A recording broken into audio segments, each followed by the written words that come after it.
Okay. Hi, everyone, and welcome to the Beyond Compliance, Accessibility in the Arts, a presentation. And my name is Erica Wilhite. I am the Arts Learning and Communities Director here at the Arts Council. I'm also the Accessibility Coordinator. And it is my pleasure to introduce our speaker today, Katharine Hayward. Katharine joined the National Endowment for the Arts, the NEA, as Accessibility Specialist in March 22, bringing her with 20 plus years of experience in working to increase accessibility and community engagement of people with disability in the arts. Katharine provides technical assistance, training, and resources to state arts agencies and regional arts organizations, staff, and others working in the arts to ensure people with disabilities are included in all aspects of arts programming. If you are just joining us, welcome. If you are requiring captions today, if you will find that option at the bottom of the Zoom screen, the word more in the far right corner.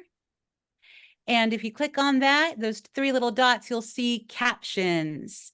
Choose that in order to have captions scroll across the screen. Okay, I am going to hand it over to Katharine. Thanks, Erica. Hello, everyone. Good afternoon. Good morning to myself. I'm here from California. As Erica said, my name is Katharine Hayward, and I'm the Accessibility Specialist at the National Endowment for the Arts within the Office of Accessibility. I am a white woman with my hair pulled back in a ponytail, in a collared dress that's, I guess, sort of a burnt sienna color, an orangish color, and I'm sporting a neck brace as I am recovering from spinal surgery. I've put in the chat just to get a little information about all of you. If you could share your name, your organization, and what type of organization. And what I mean by that is whether you work in a museum, whether you work with kids in schools, whether you're at a performing arts company or theater. And I'm going to use some of that information as we go through the presentation today to try to make it as relevant as possible for all of you.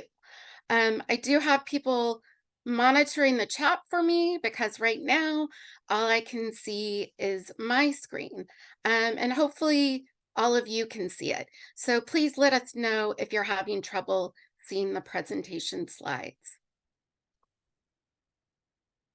As I mentioned, I'm the Accessibility Specialist in the Office of Accessibility at the NEA, and a couple months ago in October, Beth Bienvenue, the Accessibility Director, did a Planning for Accessibility presentation that I know some of you went to. At the Office of Accessibility, we provide resources, technical assistance, and training to pretty much anyone who has questions about arts and accessibility, whether they be an artist, an arts organization, or a recommended grantee. And we'll get into a little bit of what some of the requirements are for if you do receive a grant from us at the NEA. To help give an idea of where we're going to be going in this presentation today, I wanted to briefly go over the agenda. I'm going to do a little bit of a review of some of the information that was presented in October with a little bit of a twist. So we'll be reviewing the disability statistics and access requirements. And then I'm going to be going into detail about how you welcome people with disabilities and giving some practical examples that you can get started on right now. We'll go into also more examples about what various types of accessible programming looks like in specific types of arts activities or venues. talk a little bit about how to improve engagement with people with disabilities. And this will also touch upon some of the language that's used around disability, as well as how to interact with people with disabilities. And then finally, I'll do a little bit of a summary, challenge you with some next steps, and go over some resources, and we'll have a discussion. I am planning on asking some questions throughout the presentation to make this as interactive as possible, and for you all to get the most you can out of this virtual learning. So some of that will be in the chat, but you're also welcome, if there's anything that you would like to say or ask, to come off camera, or stay on camera and just verbally ask the question or state your comment.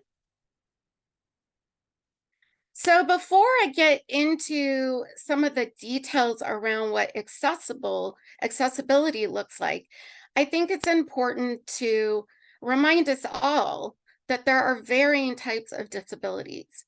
We often think of the ones that are more apparent, such as someone who's a wheelchair user or uses a mobility aid, but there are lots of non-apparent disabilities that we sometimes forget to sort of pay attention to when we're thinking about accessibility.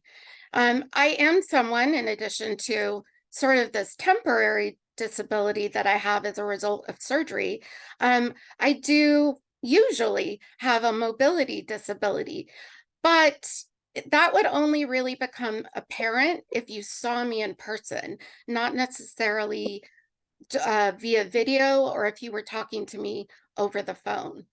So some of the non-apparent disabilities can be chronic health conditions, people who have different learning styles, whether that be something that is sort of categorized as a cognitive disability, which can span, span through basically anything that has to do with people processing things differently in their brain.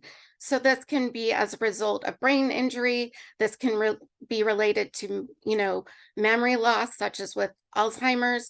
It can also be related to different learning disabilities or different learning styles, such as people on the autism spectrum, people who have ADHD, dyslexia, and the list can go on and on.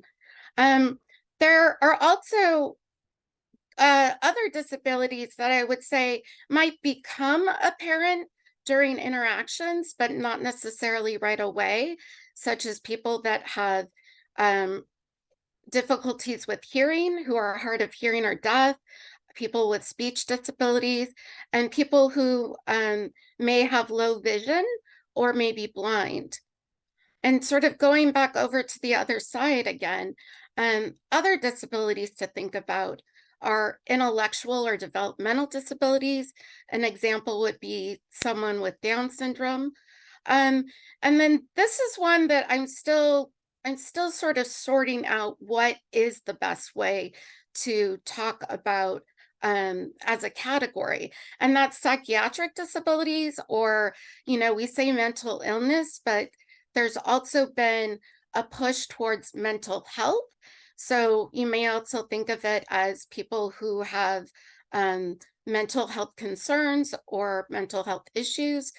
And this can range from anxiety, depression, post-traumatic stress, and a long, long list of other types of disabilities that people may be experiencing that are not always obvious, and that sometimes people do not feel comfortable disclosing.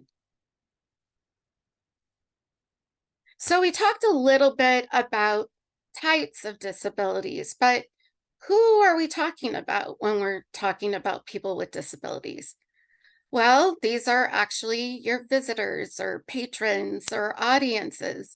These can be your students in art classes. It can be your arts teachers. It can be artists, and it can be the staff or coworkers, and including unpaid staff. I think that volunteers and interns get missed a lot, but anyone who's helping you with your programming, whether they're paid or not, these are potentially people with disabilities. And then for any of you who offer grants, in addition to the applicants, to also be thinking about the grant reviewers and panelists. And I also think about just my family and friends, because those are the people that I go to arts events with. So maybe if there's someone in your family, or if there's a friend, if you want to kind of just think about what your experience has been with them when you go to an arts event or arts activity, then that could be useful as we're working through what some of the accessible programming looks like. And I was just taking a moment to check in at the chat just to see who we've got here today. Oh, great. We have quite a range of people from different places. So please let me know as I'm going along if you have a specific question, or if there's a way that I can kind of tailor this experience to sort of the type of organization or the setting in which you do your arts programming.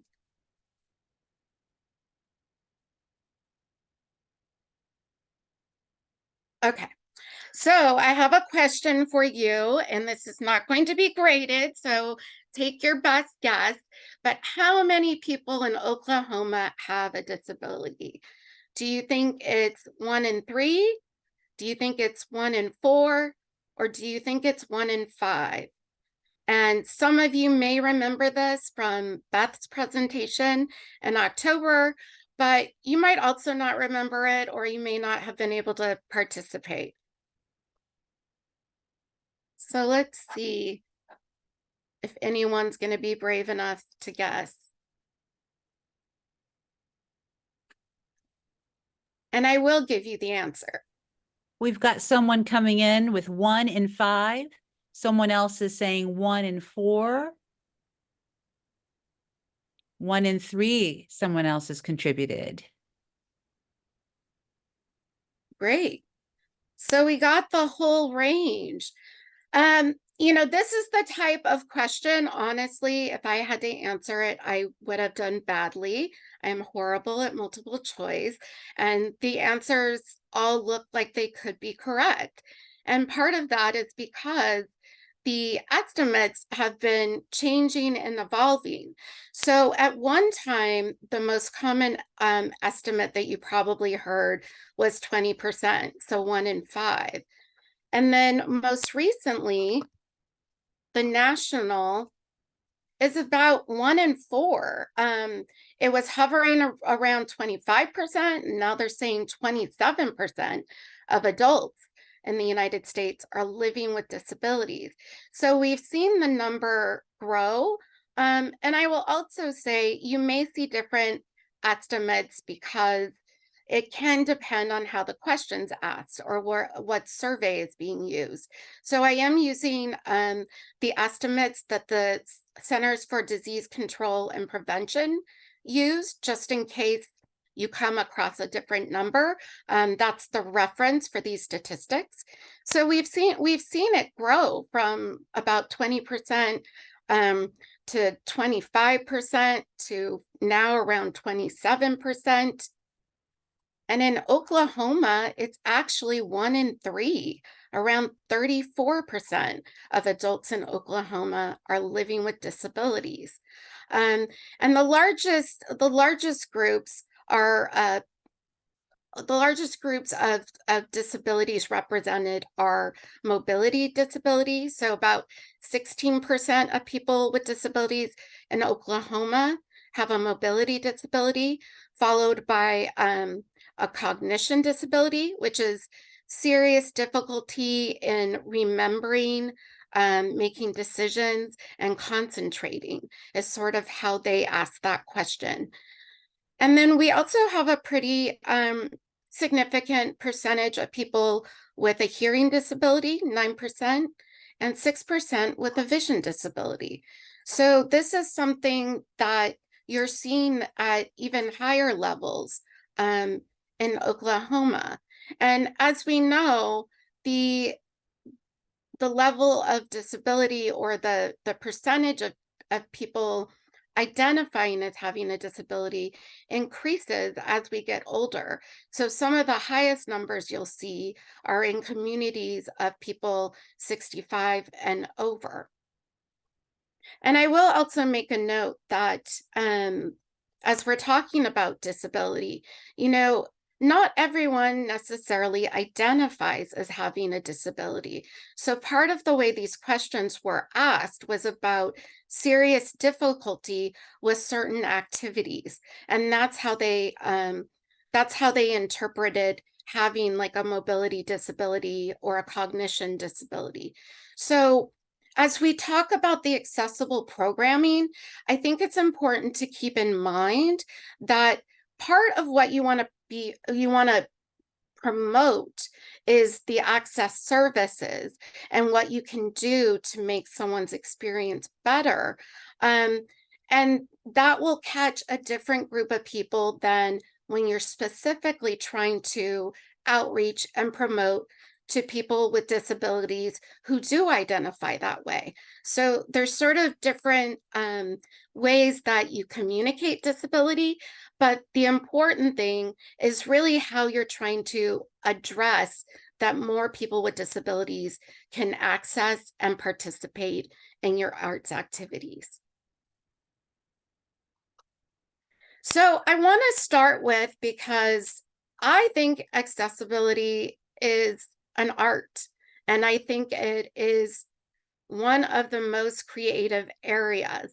And I know for a lot of people, this isn't always the approach. And we'll get into the next slide is how it's a requirement.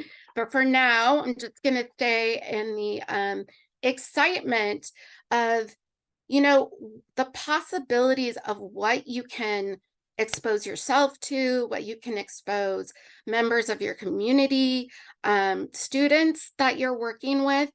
There is so much creativity and diversity when you open up the experience to try to be impactful for different groups of people.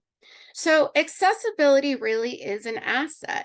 It can help you maintain audiences that may be aging and have different needs in terms of what they might need to participate. Maybe they didn't used to need, but now would really benefit from an assistive listening device. So in order to kind of maintain your audiences, accessibility is important. But it also helps you grow audiences, because there is a huge untapped, in the business world, they say untapped market, but there's a huge untapped audience of people with disabilities that may not be participating in the arts activities you have going on because they're just not sure whether they are really going to be open and accessible for them. So by really being intentional about trying to grow that audience and trying to increase the level of accessibility in your arts activities, you can see an increase in who starts to attend.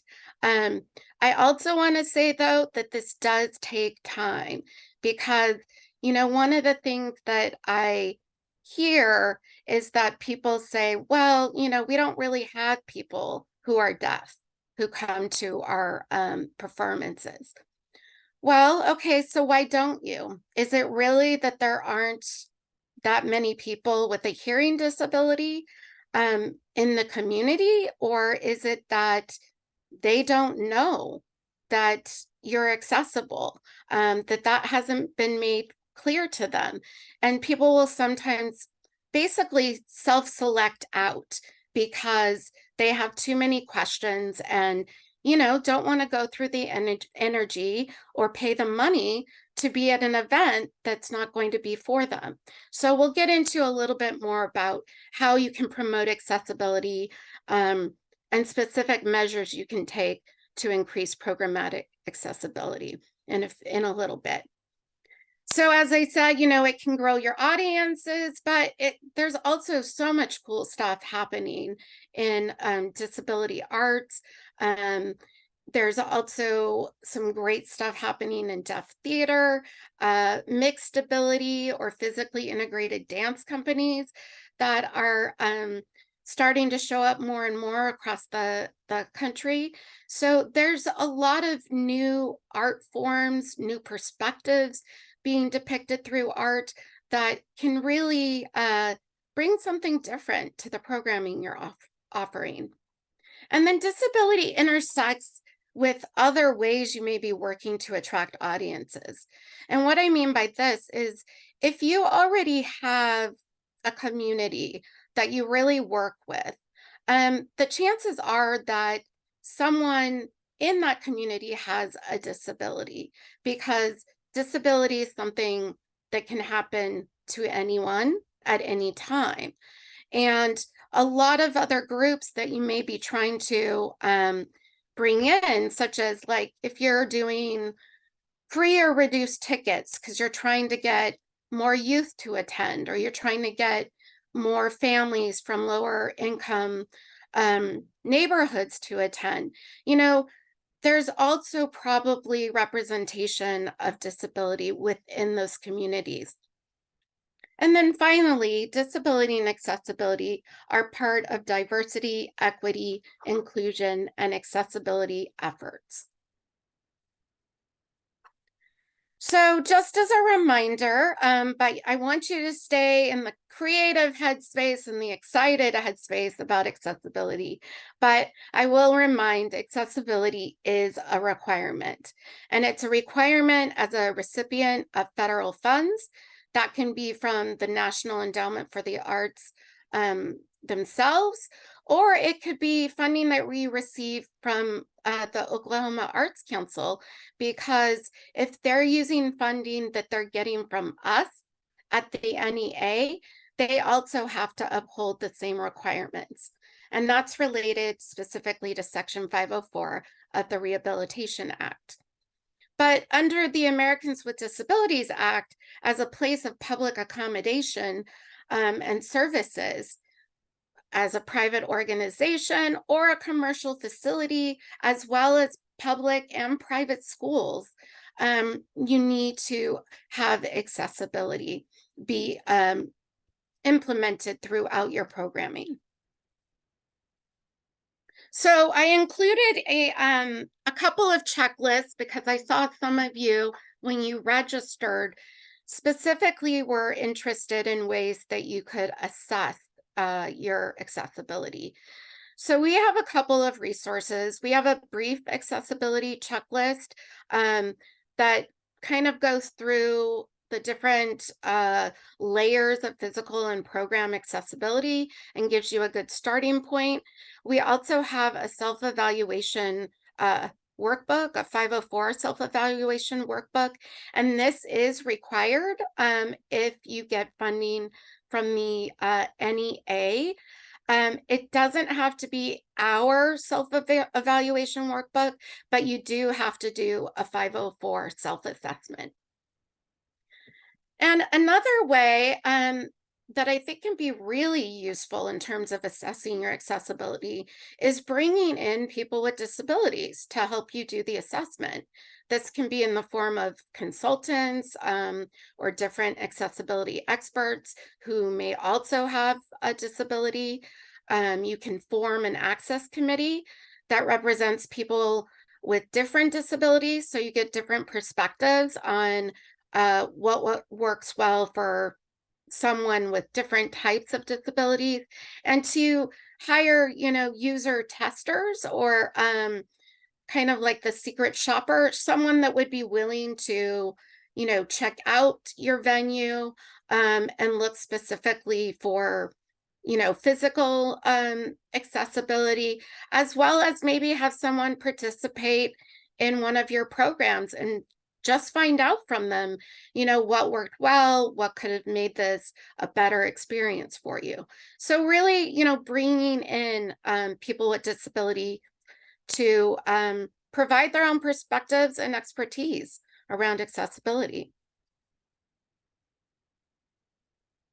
Now, one of the other requirements, and one of the things that if you don't already have, this is something that you can do right away, and it's going to help you improve your accessibility. And that is to identify and promote your accessibility coordinator.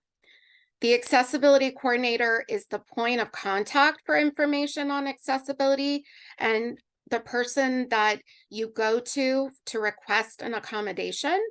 Um, and this can be someone that's already staff. It doesn't have to necessarily be a paid position, although, you know, we all like to get paid for our work. Um, and you also want to make sure people know about your accessibility coordinator and that you have a line about how to request accommodations for any of the arts programming that you're doing. So you want to make sure that their name, their contact information is on your website and is on other promotional materials that are promoting whatever event it is that you want people to attend. People need to be able to find that information.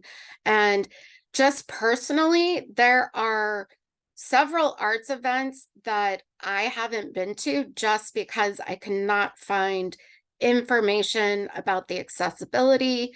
When I call, no one's answering the phone, no one's checking the messages, they're not getting back to me. And that's already a lot more effort and energy than the average person has to put in to be able to attend your event. And I will say, when things like that happen, it's not just me that's not going, it's me and my family. So you're losing more than one participant just by not having that accessibility coordinator named, or at least some contact information for that person so that someone can find out what they need to do and whether it's going to be a venue that works for them. Now I'm going to talk a little bit more about what you can do to welcome people with disabilities, and we'll go into programming a bit. And then I do have a scheduled break for us, and we will be coming back. So, welcoming people with disabilities. How do you know you are welcome at an event, including when you're at work? And I would love it if people want to just share anything that makes them feel welcome when they're either at work or when they go to an arts event.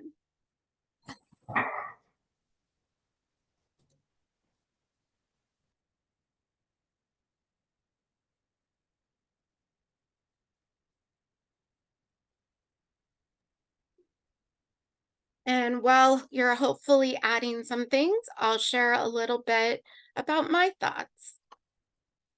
Well, how I know is because people, I think, let me go back one. There we go. How I know is that people tell me, and people are happy that I'm there. And one of the ways they tell me, it's not always and I'm so happy you're here, but the way they go about sort of implementing accessibility into their programming tells me that they've thought about me. So I have what I need to participate. The space and the program have been created with me and others with disabilities in mind. You know, I also see myself represented, you know, in materials, and whether that's through a disability access symbol or through an image that includes a person with a disability, or, you know, it's an event that is highlighting disability arts. Now, a way that you can tell people very clearly that you want them there is through an accessibility statement, which can go on your website, or having resources about accessibility. Again, going back to having that accessibility information really easy to find. And it can also be things like, in the plan your visit, it talks about where accessible entrances are, what the whether there's accessible bathrooms, what the spaces are kind of like, or if there's anything in particular that may be like a sensory sensitivity for some people. There's going to be something with a lot of lights or noises, whatever that may be. Also, some of the things or ways that you can insert accessibility into your promotion, like on social media, is to, make sure that you caption videos, that you have alt text for images, and that you're using accessible hashtags. So you'll see what I did here. A way to make a hashtag accessible is to make sure the first letter of each word is capitalized. And that has to do with how that makes it much more easy for someone using a screen reader to really be able to understand the hashtag. So again, and you'll probably hear me mention this multiple times because for me, it does make a big difference. And it's one of the things that you can start doing now is to promote event accessibility and to include contact information for questions or to request an accommodation that maybe is only provided upon request. So we already talked a little bit about disability representation. And again, in presentations and websites and social media, captioning videos is a great way to provide an extra layer of access. And there are tutorials on how to edit captioning.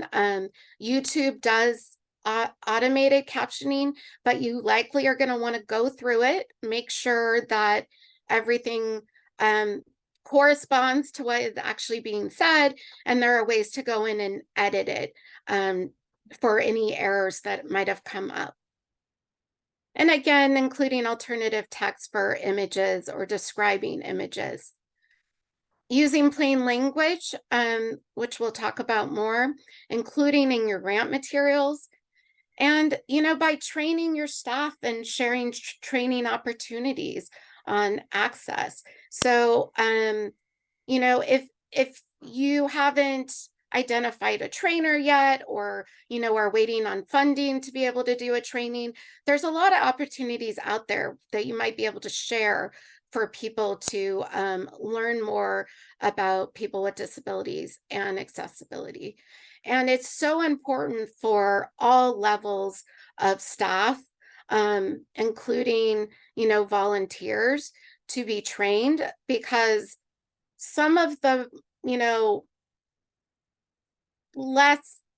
some of the bad experiences that I've had have had to do with ushers or greeters who did not know about the accessibility at their venue or for their program, and would, tell me that certain access services weren't provided when they were, but they just didn't know about it. Or, they just didn't know. And so that meant that, I or someone else wasn't getting an access service that would have totally changed that experience around. So, training staff is also very important. So I talked a little about the accessibility statements, and I think this is another thing that you can start working on very soon, and is an easy, low-cost way to add access into your programming. So an accessibility statement specifically welcomes people with disabilities. It can also be that you mention people with disabilities specifically in DEIA statements, so diversity, equity, inclusion, accessibility statements. You can offer examples of accommodations or ways that you provide access, and you can mention how to inquire about accessibility or request accommodations. And they can be as simple as, whatever your organization is, welcomes and values people of all abilities, blah, blah, blah. I mean, it can be a sentence or two, or it can be a little bit more involved and also have accessibility information. So I wanted to give just a couple different of examples, and I want you to think about whether you already have one, um, and whether you know whether you have one or not. So this is an example from the Texas Commission on the Arts, So this is on their accessibility page. Texas Commission on the Arts strives to ensure that all Texans have access to the arts, including audiences and artists with disabilities. Since 1996, TCA has had a staff member assigned to monitoring and improving the agency's accessibility. So they also go on to say that this person acts as a free resource, and they give the contact information for the accessibility coordinator. Arts Midwest does it a little bit differently in terms of how they welcome and sort of state their accessibility is to say we do not discriminate on the basis of disability in access to services or programs or in hiring and employment decisions. So they're also spelling out the different ways that they don't discriminate. And they also talk about that they're a work in progress and that they believe that accessibility is more than just compliance. And if you go on their webpage, you'll see that they do a deeper dive into how they provide accessibility and how they're trying to improve it. So I would just like to find out from all of you, do you have an accessibility statement? Yes, if yes, and you'd like to share, you can do so in the chat. No or don't know. And I'd say if you don't know, then this is a good place to start. One, to identify whether you have one or not. And if so, to make sure that, it is somewhere clear on the website. And, this is also a process. So, I encourage you to start with something and think about this in the same way you might like a mission or vision statement, that it might be updated. So whatever you choose now doesn't have to stay that way. You can definitely update it as you get more input on what should be included.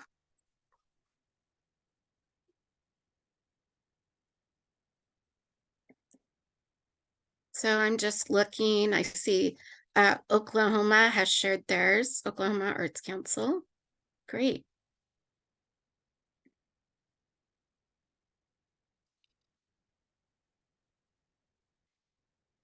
Okay, so creating accessible programming. I'm gonna do a few examples, but I've mentioned some of them. So we can also, if there's any particular questions about the examples that I'm sharing, or if someone wants to volunteer to give me an example from their organization about something they do, that would be great. I'm also more than happy to just learn about your organization and just take the time to think out what are some of the things you can do to create a more accessible program. First, I'm going to share a quote from Anton Hunter, also known as Purple Fire Crow.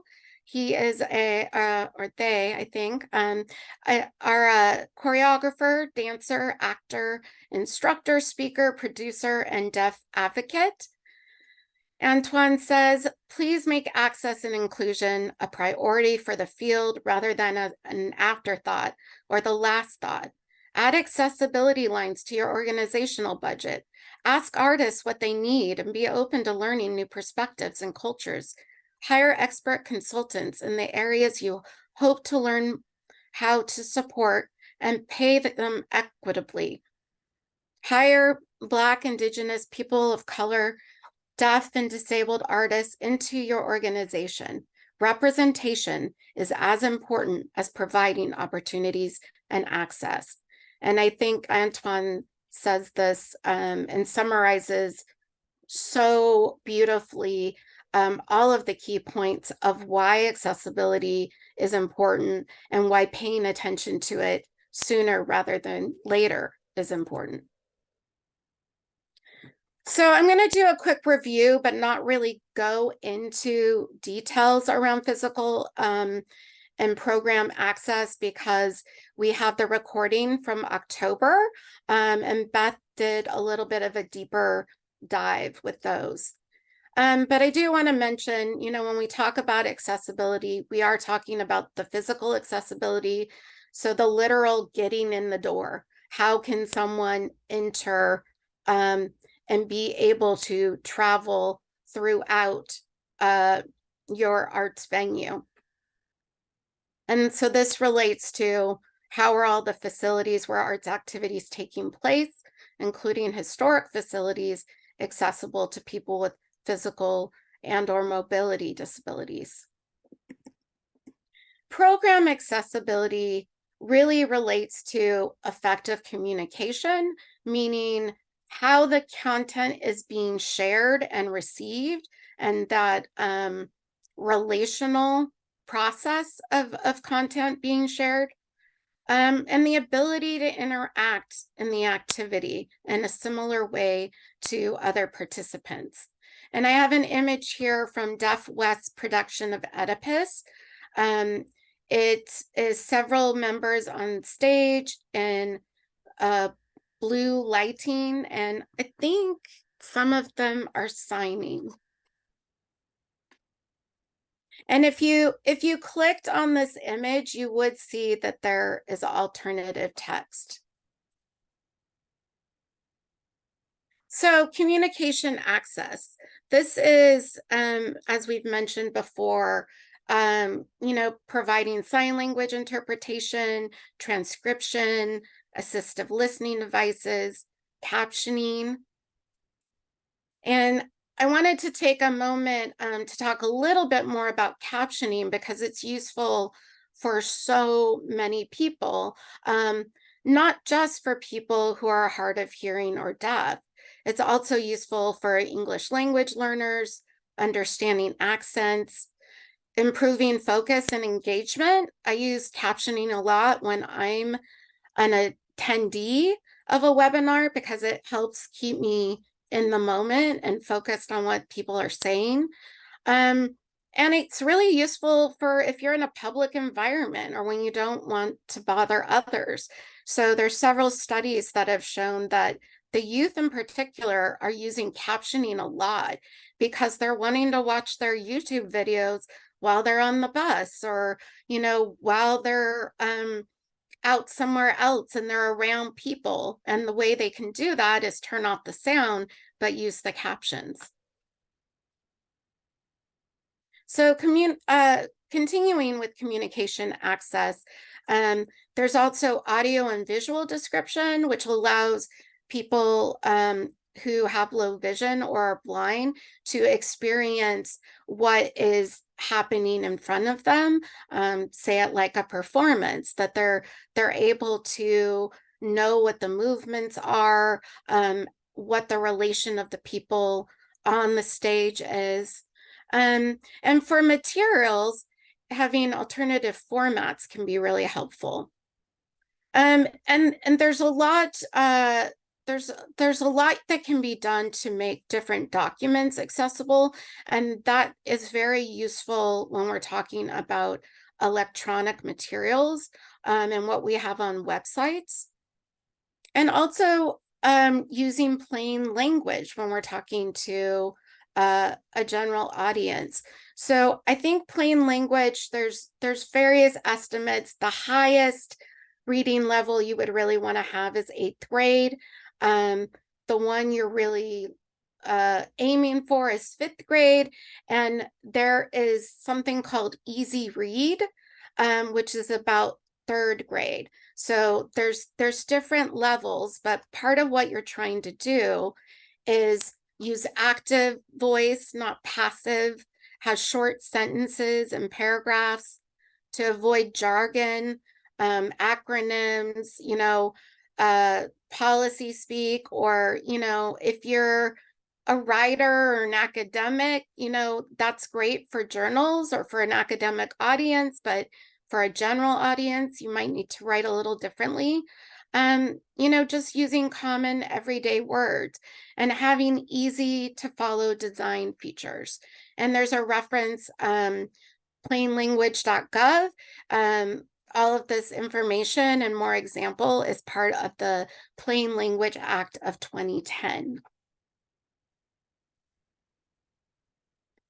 So I just want to check in again on the chat if anyone has anything they want to share about program accessibility.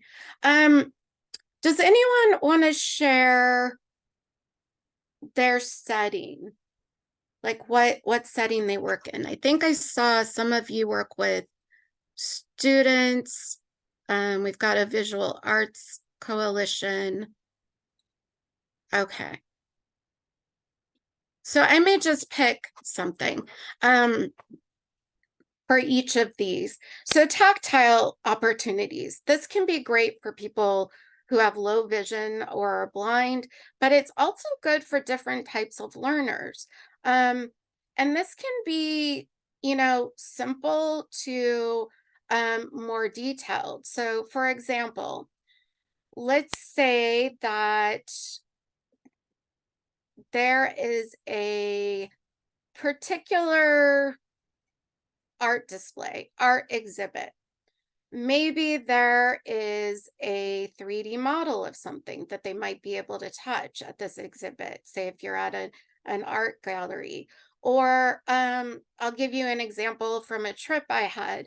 And at the museum, what they did was there was a fiber artist who had done all of these balls of yarn in different shapes. And no, we were not allowed to touch those. That was the art.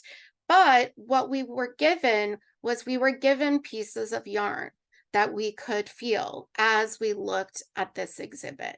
If you're doing a dance performer, if there's a little extra material from the costume that you might be able to provide for someone to just feel what the costumes are like.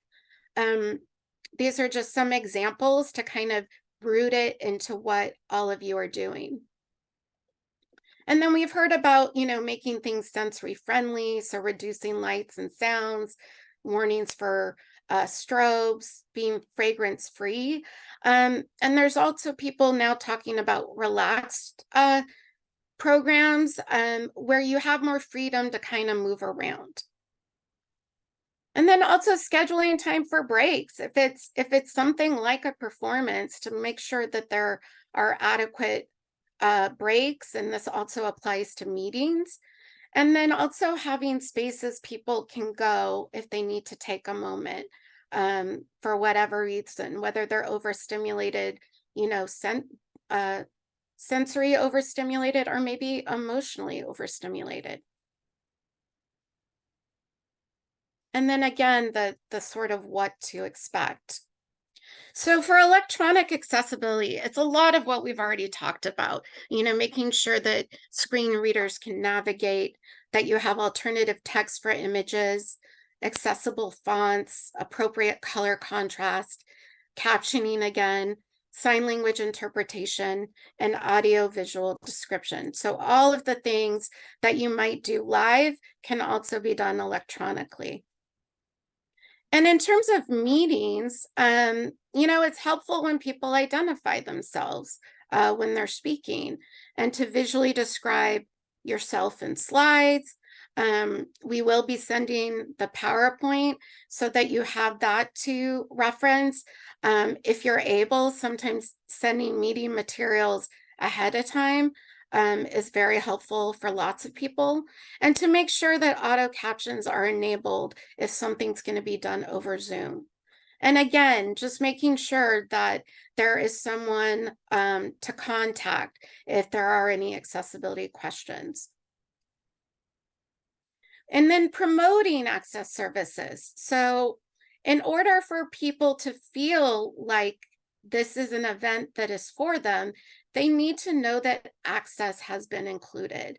And you can do that by sharing the accessibility coordinator contact information so they have a go-to. You can also, promote if you're going to have a sign language interpreter on a certain date, make sure that that's in there. Make sure that people have a contact if they need to request something. Maybe you're not planning on having sign language interpretation at all, but there's someone who needs it. They need to be able to get through to someone and request that. And then any additional information about your venue can be very helpful for people, especially if they haven't been there before. So if any of you know any of these symbols, feel free to drop them in the chat. What do these access symbols mean? So you can pick one, you can start left to right, but let's see if you recognize any of these.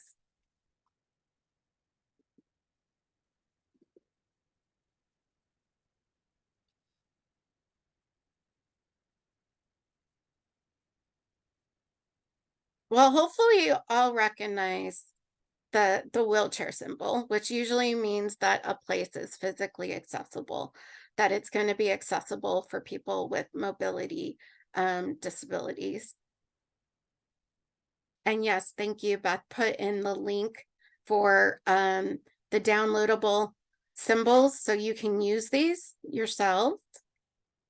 So we've got the person with the white cane indicates access for someone who has low vision or is blind.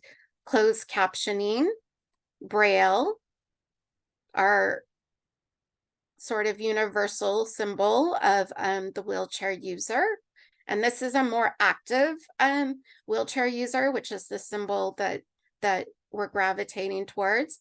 We have a symbol with the hands for sign language, the AD with the sort of, parentheses or speaking going after it for audio description, and then the ear with sort of the indication of sound for assistive listening devices. All right, it is time for a break. It's going to be a little less than 5 minutes. I am going to show a video during this break, but this is also a time if you want to grab something to drink, if you want to stretch, if you want to use the restroom, whatever it is, you can do that. So I'm going to be putting that up and changing where I'm at for a moment. And for those of you who are going to leave, we'll be back in about 5 minutes, and I'll be going over language and interactions and a wrap up and discussion. Here we go. Music video. Lachi, James, and Galen are projected onto a back wall as passionate sign language performers. It's not showing on our screen, Catherine. Oh, thank you. So let me do, I'm going to stop share and start it again.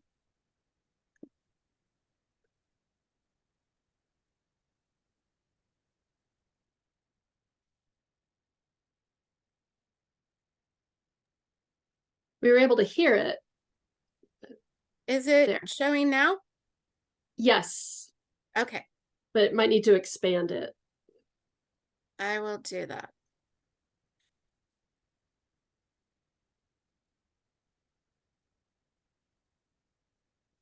Lift Me Up by Lachi, featuring James Ian and Galen Lee, a music video. Lachi, James, and Galen are projected onto a back wall as passionate sign language performers are featured front and center.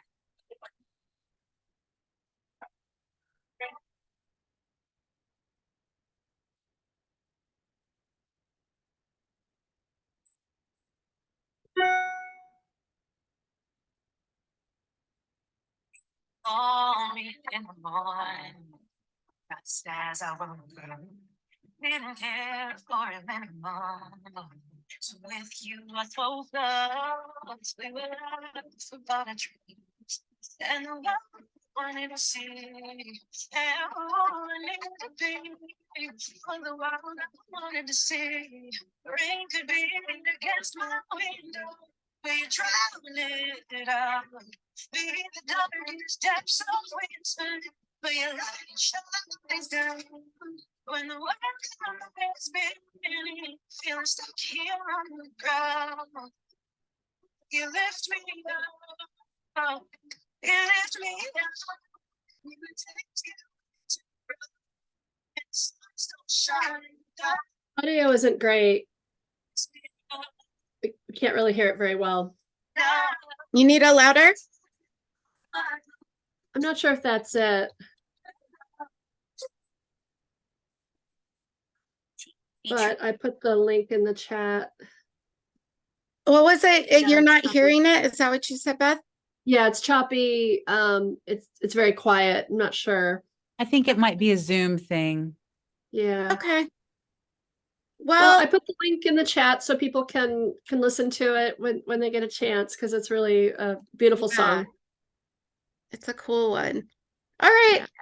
Well, we can just still take 2 to 3 minutes if people want to watch it on their own during the break. I can try to run it and increase the volume, but it sounds like it was cutting out a little bit. Is that right? Yeah, it was. And we've got a couple people who were talking about what their organizations are doing. So maybe when we come back, if you want to acknowledge Yeah, that'd be great. those, and don't forget to switch your screen share. Yeah. Yep. All right. Well, you still get a break, and I hope you will watch the video.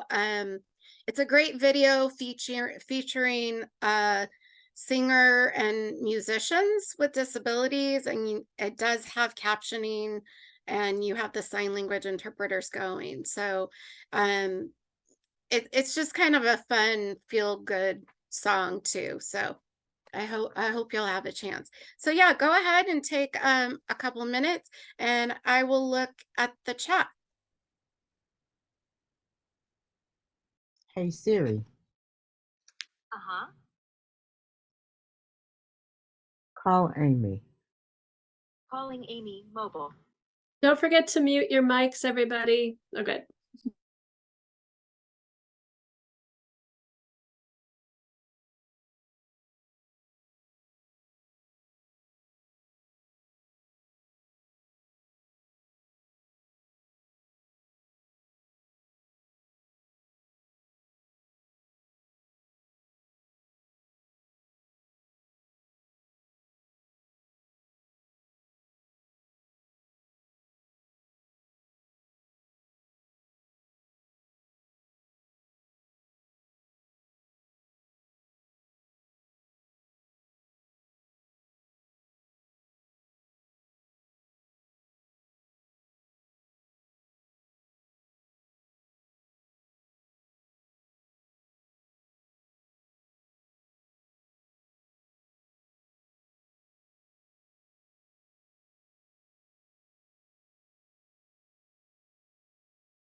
Well, I'm here. Is everyone kind of back?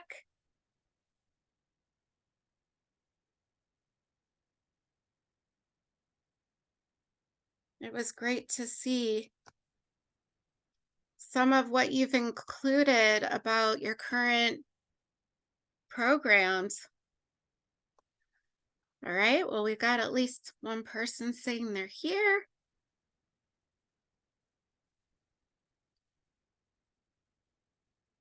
Okay, a couple of here's.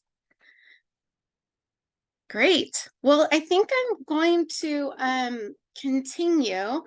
I have just a few things about language. So talking about people, talking about and with people with disabilities. And then really it's just some resources that I'll let you look at on your own time. And then we can sort of get into a discussion. But I just wanted to check in with everyone and just see if that would be something of interest to people, or if we want to dive into, you know, some of the discussion now. I'll pull it up just to show.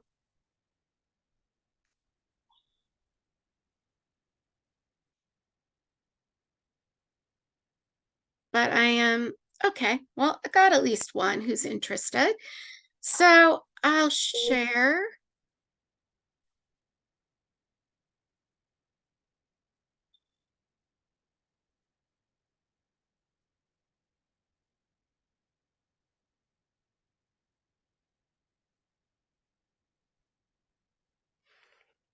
So I wanted to talk a little bit about the ways that you can improve engagement. This is Katharine speaking again, getting us back together to run through a few more items, and then we'll have time for discussion and sharing. So to give you just a little bit of background, there have been two main models of disability, or at least kind of two central themes for each of these models, and there's several variation, but you might hear mention of the social model of disability, and that came to counter what had been kind of the prevailing view, which was the medical model of disability, where the issue, the problem resided in the individual, and what needed to be done was fix the individual, make the individual better, not not their environment. So really very focused on that the individual with a disability needed to adapt. The social model said, well, actually, it's the environment around us that is causing our lack of participation and what creates the real problem. And that if we have the things that we need, if we have those access services, then we can participate just like anyone else would. So the social model says that the problem is rooted in an inaccessible world, and that when those barriers are addressed, disability is no longer the problem. Now, so that's where, you know, all this physical and program accessibility starts to come in, is that, you know, it's the environment that needs to adapt to become more inclusive. And I wanted to share a little. I saw that this was at least a question for some of the people that registered, some questions around language. And this is kind of a continuing discussion right now of person or identity first language. So person first language is probably what most of us are used to, person with a disability. And that's emphasizing the whole person, and the disability is just one part.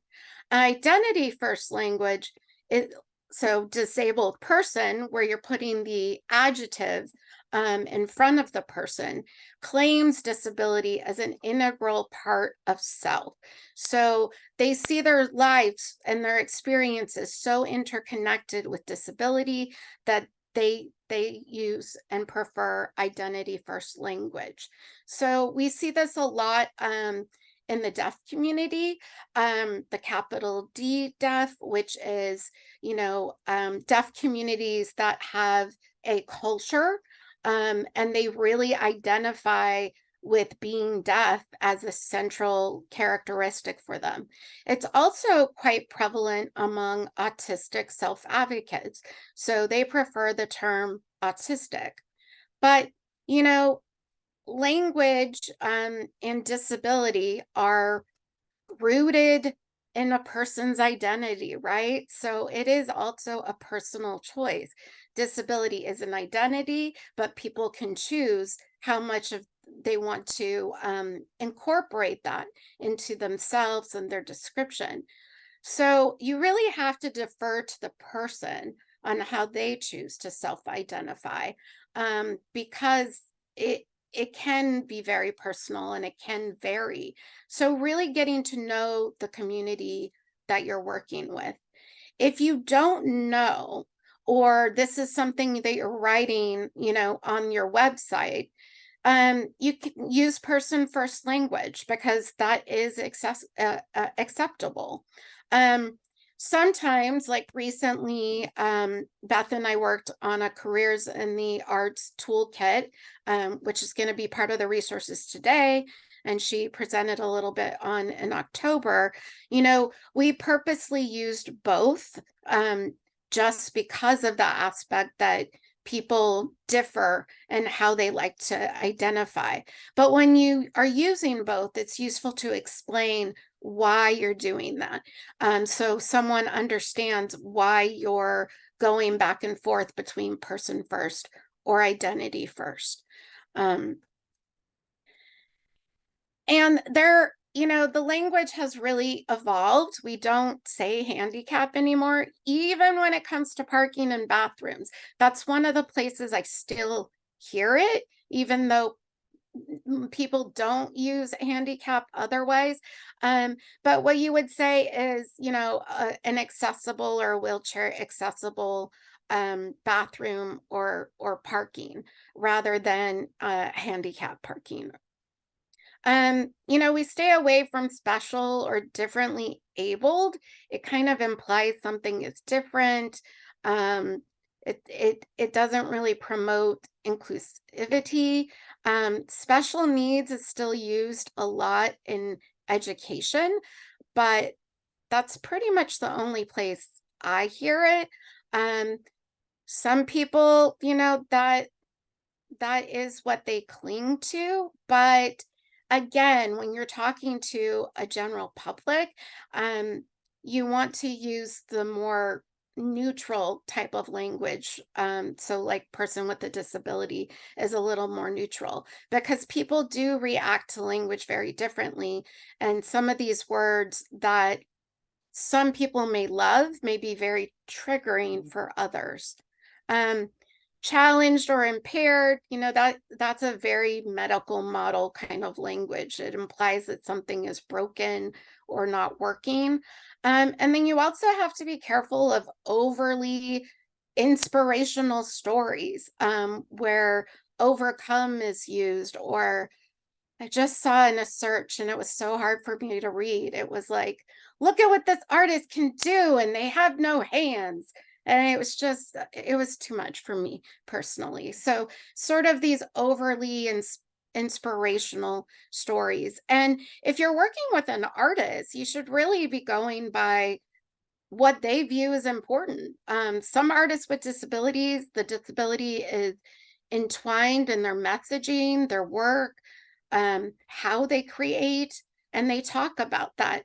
And some artists with disabilities want to just be known for their art. That is the focus that they really want paid attention to. So when you have the opportunity, again, really defer to the person to make sure that the way that they're being portrayed is how they want to portray themselves. In terms of interacting with people with disabilities, just a few tips, always ask before providing help. and also figure out exactly what they need. There's a video I'm not going to show, but is a great short little training video on interacting with people with disabilities. And it shows someone who's using crutches, and someone opens the door for them, and they fall because they were leaning on the door. So it's great if you want to offer help, but just make sure that the person wants it and that you are providing the type of assistance that will be most helpful for them. Speak to the person, not their interpreter or companion. I have this happen all the time when I'm with my husband. Everybody talks to him instead of me, but they're talking about me. Not our friends or family, but just, people we might be talking to at an event. Also respect that a mobility aid is an extension of the person. You do not get to use my wheelchair to lean on because I am using it. My body is connected to it. It's an extension of myself, and it's like you're leaning on me. And one disability does not correspond to another. Someone who has a mobility disability or a speech disability, they do not necessarily have an intellectual disability. Likewise, someone who may be nonverbal, it doesn't necessarily mean that they don't understand concepts and don't have another way to communicate. So just to be mindful of that. So this is the video that you can look on at your own time, share with other staff if you like. And again, I'm just going to lead with, some reminders about, when you're talking about accessibility and engagement with people with disabilities, find someone that can really give you their perspective. Include them on boards as staff, as volunteers, and if you're starting with one, that's okay. It is a process to identify and outreach and sort of find those communities if you haven't been working with them before. So, identify someone that you can talk to, get their perspective. Maybe they know others. And you can also look for artists with disabilities that you can bring in and have them share what is most useful or what they need for a program to be accessible. You can do this through an access advisory committee as well. They can, people with disabilities are very helpful in telling you what could be important for training, to outreach to others in the disability community.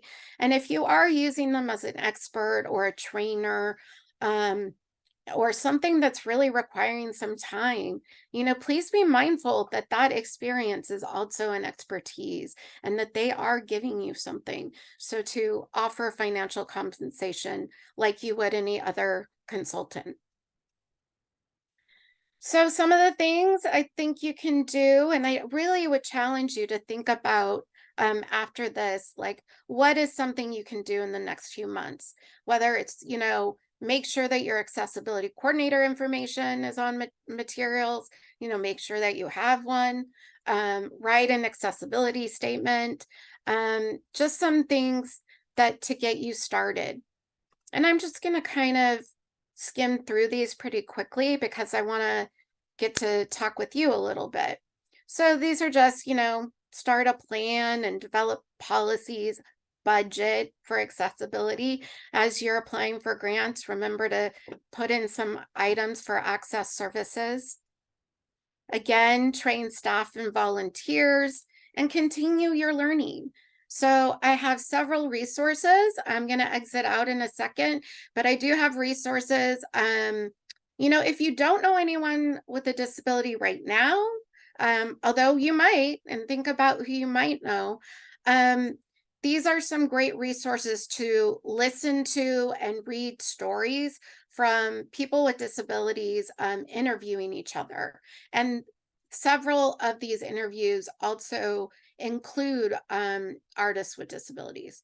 We also have blogs on the NEA website. And if you go to the link and use a keyword search of disability, you'll find magazine articles, you'll find interviews, So these are ways that you can start to learn about the disability community and the experience until and as you're sort of growing your own network. And you know, some partners that can also help you, you know, with providing some of the access that you need. And because I think there were some questions about website accessibility and things like that, I'll just point out this one that I actually found in Oklahoma. It's an Oklahoma Independent Living Center, and they are a tech resource. So they do have some services, fee for service, but they also had free trainings, like free self-paced trainings, and they have some blogs about things like how do you write an effective alt text for, you know, for complex images. So they have some resources like that. And yeah, just I'm gonna go ahead and exit out. You will be getting a copy of this PowerPoint, and feel free to reach out with any specific questions. But I'd like to take the remainder of the time to just hear any specific questions from you or hear more about what you're working on.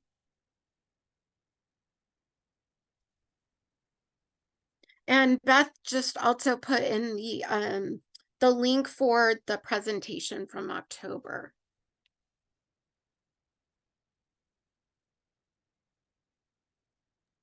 Along with a bunch of other things. She's putting in all the links, and there's a lot of them. There's a lot of them. And they'll be in the PowerPoint when they send it. Yeah. So I'm just going back to, some of you are working directly with artists.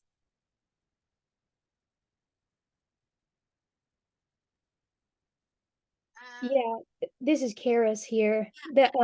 We work directly with artists at the Oklahoma Visual Arts Coalition.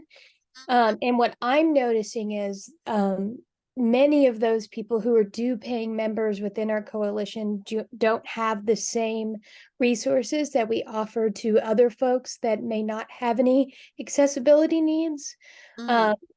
So, you know, specifically, we've had artists with vision impairment, and they're not able to participate. And what I'm noticing is these things are happening all the time, and we're just not aware of that. And these folks are kind of going elsewhere for resources, or just kind of like leaving it alone.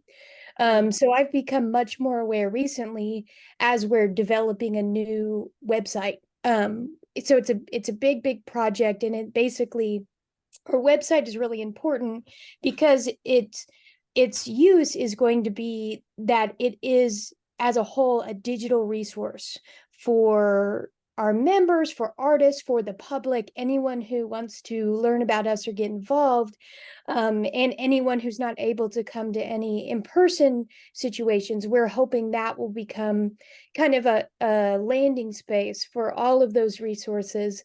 So that's when I started to become really aware as we're building this new site, and seeing our old site and how inaccessible it really is. I had a friend who builds websites, and he did a little accessibility scan just on the plain level, and it was like 20% accessible. It was really low. So I'm hoping this is kind of going to spark, all this education is going to spark our next move in accessibility and finally be in that place. But it all kind of is starting with website accessibility for us, which has been quite the tech. You know, there's a lot of tech involved, so it's there's a lot of learning, and it's been solely me, the marketing and membership manager, and I guess now almost the accessibility, you know, coordinator in a way, because we don't really have that, and there's only 4 of us. So it's been quite the, you know, journey to learn. But that's kind of where we are, is starting with the website, and hopefully all that education will lead us to also making our events more accessible, which I think will be a harder, you know, journey than the website accessibility, or maybe not. Maybe I'll learn it's harder on the digital end. We'll see. Yeah, well, that's this is Catherine again. I mean, that's great that you really are pursuing this and actively learning. And it is, I mean, you know, there is a learning curve, I think, for all of us, because accessibility is so wide ranging that even if there's one part you know really well, there's a lot else out there. Beth did put in quite a few web accessibility tools that you can use for like color contrast, things like that. And there are different training videos and ways to you know, make documents accessible before they, you know, if there's also documents that are being uploaded onto the site, like that's something that can be done ahead of time. But yeah, I mean, then there's also that complete tech aspect of, you know, all the coding and the programming and all of that. Yeah. And I think you'll find in the beginning it can take longer, but the more you do it, the faster you'll get at it. You know, like the first time that you, and some of it's also just learning that pattern, you know, like I went years without putting alt text and images, and now I'm Yeah. always adding them. And, you know, like even when I do these presentations, I check accessibility at the end. I make whatever corrections I need to do. I hope that the checker that you used gave you some idea of where you could, uh, you know, make improvements, or if there was like a main theme. I know I've done on a couple of websites before, and it'll have tons of errors, but there's sort of a theme, like, you know, the color contrast is bad, or there's no alt text on, and there's tons of images. And, you know, if you're in visual arts and you're using a lot of art on your website, that's also a lot to have to write for. Yeah. But I think it's great that you're really taking on this sort of journey. And have you found that you've been able to find a way to, you know, let others know that you're doing this? You said that you had sort of found out that people were going other places because the resources and the access services weren't there. And so they were kind of choosing alternatives over your program. So there, I think as a whole, there's a plan to kind of market this new platform as a more accessible space overall, not only for, you know, the things we're talking about today, but also just easier for the average user. So I'm hoping to kind of package in a lot of that language into promoting the new site, because what will also happen is we're going to want to encourage new folks, now that we have this new platform that's more accessible, to now, you know, this space is more accessible, please come, you know, learn about what we have. And, you know, so I'm hoping it will come through in marketing the site, and it will be kind of a symbol of that, you know, for the future. Because I mean, the website also was just not very useful in general. So I'm hoping website as a tool for accessibility, for easy access to resources overall, would be kind of how I start to share that with the public, you know. And I guess we'll kind of see the reaction, and if there's places we need to change things. I've been working with a group of volunteer beta testers who are mostly OVAC members. They're mostly artists, a couple organizations, just to experience the user interface. I do want to have a smaller testing of just accessibility, which I planned to try to reach out to some of our members, our artist members, who would specifically be impacted by those accessibility needs. As far as how I approach that and facilitate that, I'm not exactly sure yet, because I definitely don't want to take advantage of anybody or their needs. But also I'm really just wanting that direct feedback, like right in the field, So that was kind of the first plan to start sharing, with people outside of our internal organization. But at this time, there's not really been a lot of, information out there that this is coming or that it's going to happen. Yeah, well, I mean, it definitely sounds like you're on a path. And I think anyone who's done a revamp of their website knows it's a long process.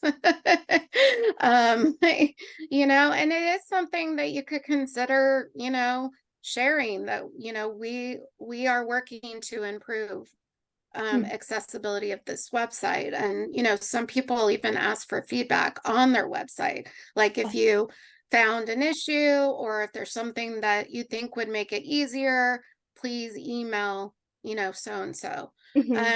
And so that's a way to get, feedback from people who are just come by the website. Yes, because I definitely don't, and because you made that point about paying folks to come and do this like a real, consultation would be. And so now I'm just kind of thinking about that balance and like, with our limited financial resources, how can I still get that kind of feedback? But I don't know. There's a lot to think about.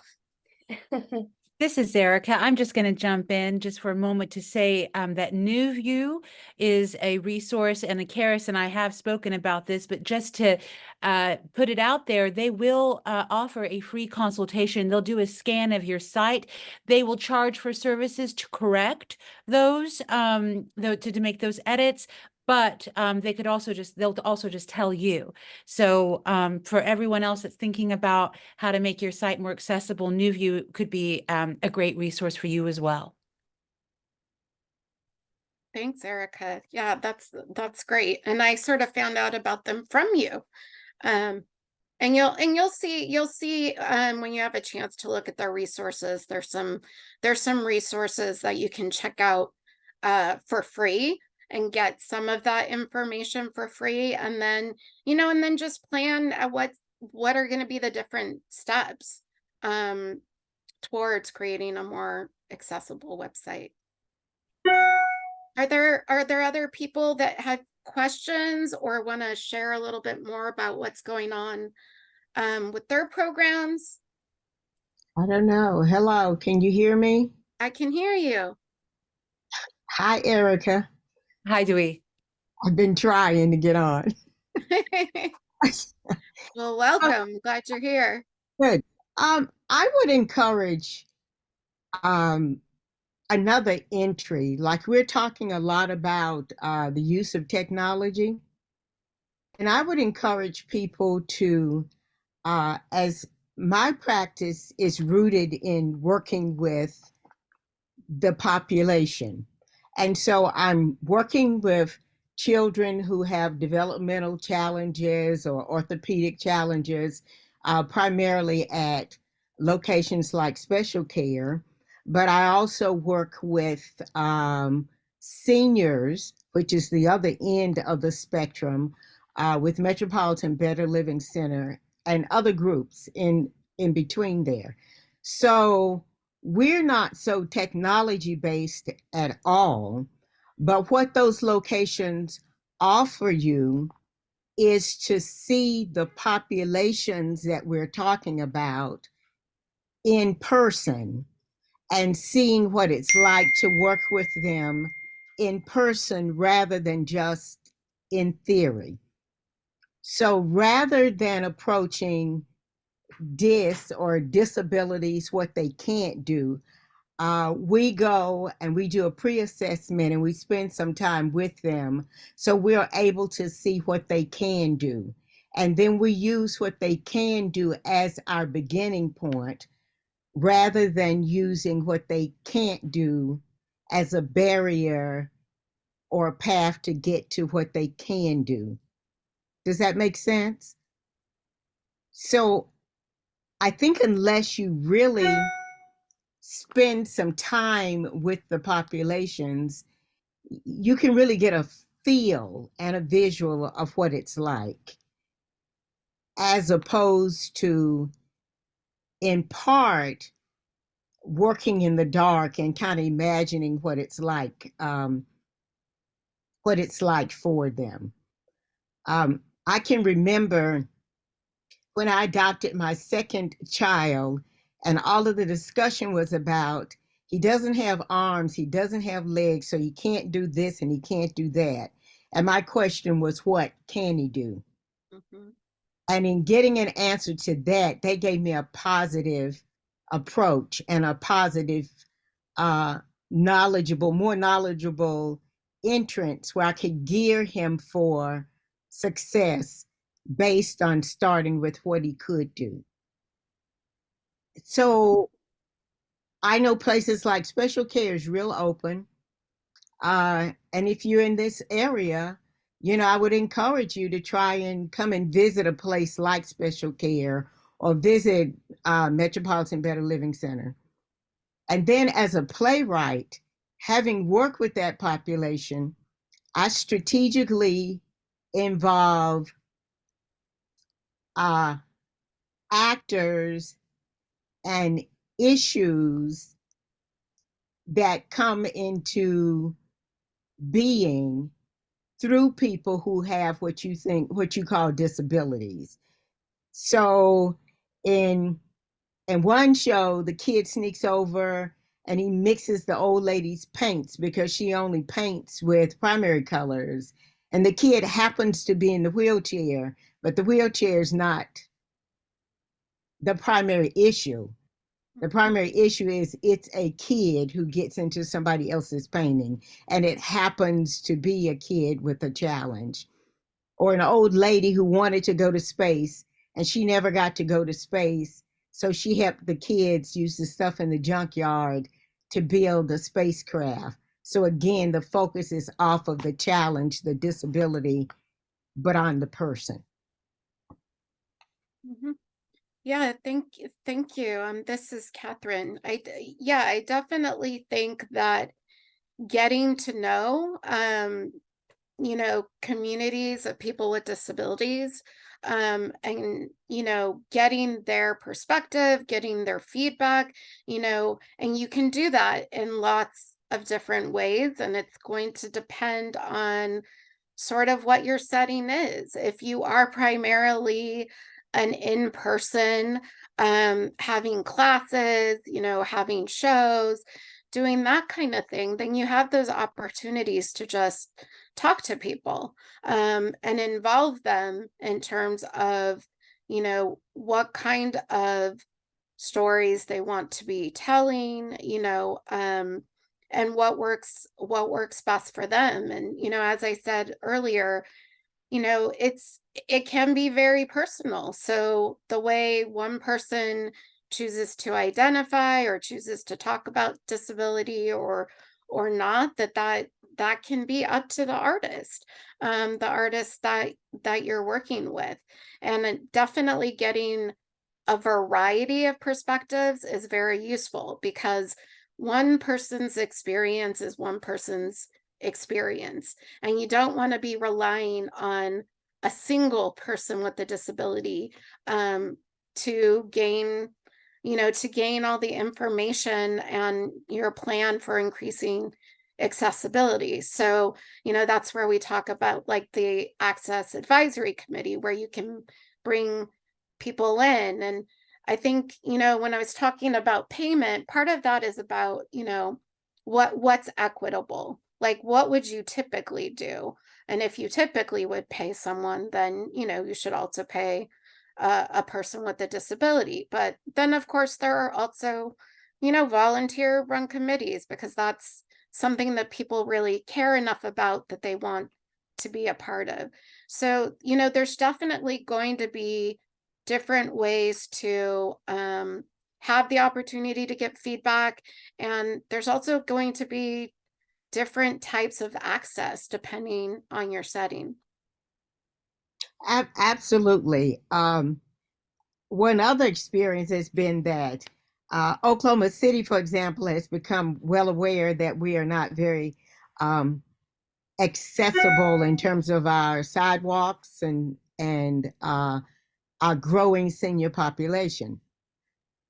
But personally, I wondered, who did they consult with? Did they consult with people who actually are in wheelchairs and walkers? Or did they just consult with an engineer who was concerned about how to fit the sidewalks? So, what happened in my neighborhood was that my sister is in a humongous motorized wheelchair. And so the choice was made to put the sidewalk on my side of the street. But it never crossed their minds that when they put the sidewalks in, it ran across a portion of everybody's existing driveways. So when the sidewalks were finished, it really was more of a hazard for her because when people were at home, part of their cars covered what used to be people's driveways. So now she ended up weaving in and out as opposed to having a straight path.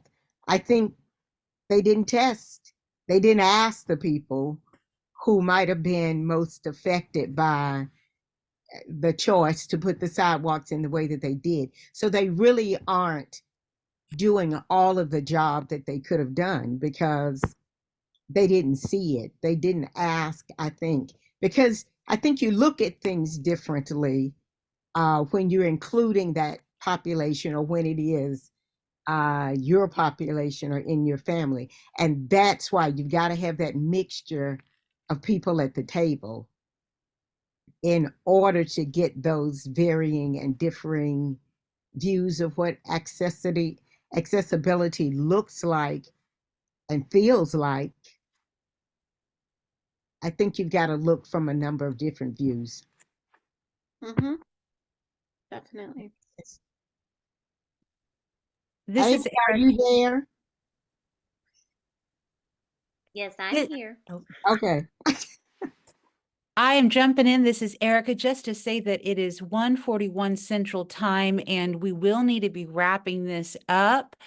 Katharine, any closing comments or anything? I think I would just say, take a look at the resources. Hopefully, some of those are of use for you, whether you're just wanting to learn more from, others in the disability community or specific resources for um, website accessibility. We also have a couple links on how to find a sign language interpreter, as well as New View, which you mentioned, Erica.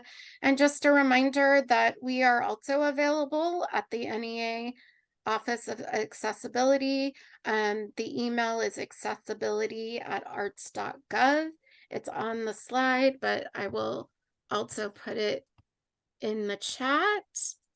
And you have the wonderful Erica right there at Oklahoma the Arts Council. So you've got additional resources as you're working towards accessibility. And I just want to say that we are, for the first time, to my knowledge, organizing and meeting soon with our first accessibility advisory committee, which Yay. Miss Dewey, who was just sharing, is on. And so I'm going to be learning a lot from a group of people, including Miss Dewey, on best practices and to greater accessibility. So stay tuned for Great. more of these webinars. I will be following up with a link to the recording of this and then to those resources as well. Thank you, Katharine, so much. This was an incredibly informative and thorough session. Thank you. Thank you. Thanks, everyone. Goodbye, everyone. Thank you for coming. Thank you for joining us.